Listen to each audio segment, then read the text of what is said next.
আসসালামু আলাইকুম ওয়া রাহমাতুল্লাহি ওয়া বারাকাতুহু।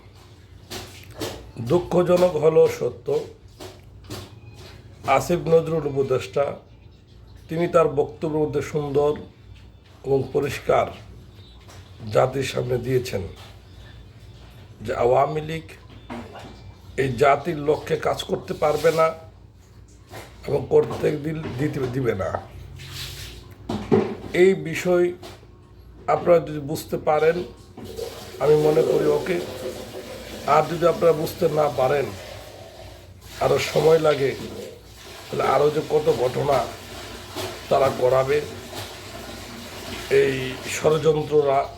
ষড়যন্ত্র করে আপনারা এটা বোঝা দরকার। আমি দেশবাসীকে বলবো এবং কোমলমতি ছাত্রদেরকে বলবো, আপনারা আপনাদের জায়গা থেকে সজাগ হন, আপনাদের ভবিষ্যতের জন্য আপনারা প্রস্তুত হন। এইভাবে বাংলাদেশ চলতে পারে না। আপনাদের ভবিষ্যৎ নিয়ে ওনারা যে নাশকতা করছেন, সেই নাশকতাকে বন্ধ করতে হবে।